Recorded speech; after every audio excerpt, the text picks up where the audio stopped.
Charles Robert Watts was born at University College Hospital in Bloomsbury, London, to Charles Richard Watts, a lorry driver for the London, Midland and Scottish Railway, and wife Lillian Charlotte, who had been a factory worker. He had a sister, Linda, with whom he was close. As a child, Watts lived in Wembley at 23 Pilgrims Way. Many of Wembley's houses had been destroyed by Luftwaffe bombs during World War II. Watts and his family lived in a prefab, as did many in the community. In 1946, Watts met neighbor Dave Green, who had moved next door at 22 Pilgrims Way. They became childhood friends and remained so until Watts's death. Watts' earliest records were jazz recordings. He remembered owning 78 RPM records of Jelly Roll Morton and Charlie Parker. Green recalls that Watts also had the one with Monk and the Johnny Dodds Trio.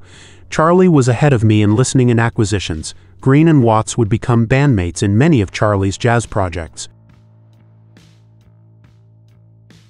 After leaving art school, he worked as a graphic designer for an advertising company called Charlie Daniels Studios, and also played drums occasionally with local bands in coffee shops and clubs. He and Green began their musical careers together from 1958 to 1959, playing in a jazz band in Middlesex called the Joe Jones All-Stars.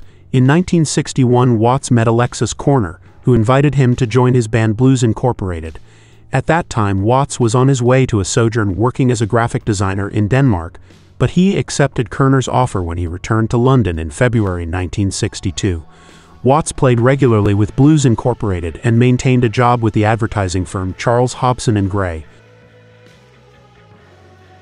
In mid-1962, Watts first met Brian Jones, Stu Stewart, Mick Jagger and Keith Richards, who also frequented the London rhythm and blues clubs.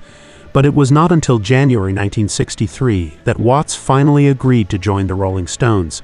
Initially, the band could not afford to pay Watts, who had been earning a regular salary from his gigs. His first public appearance as a permanent member was at the Ealing Jazz Club on the 2nd of February 1963. Watts was often introduced as the Wembley Whammer by Jagger during live concerts. Besides his work as a musician, Watts contributed graphic art and comic strips to early Rolling Stones records, such as the Between the Buttons record sleeve, and was responsible for the 1975 tour announcement press conference in New York City. The band surprised the throng of waiting reporters by driving and playing Brown Sugar on the back of a flatbed truck in the middle of Manhattan traffic. Watts remembered this was a common way for New Orleans jazz bands to promote upcoming dates. Moreover, with Jagger, he designed the elaborate stages for tours, first contributing to the lotus-shaped design of the Tour of the Americas, as well as the Steel Wheels Urban Jungle Tour, the Bridges to Babylon Tour, the Licks Tour, and the A Bigger Bang Tour.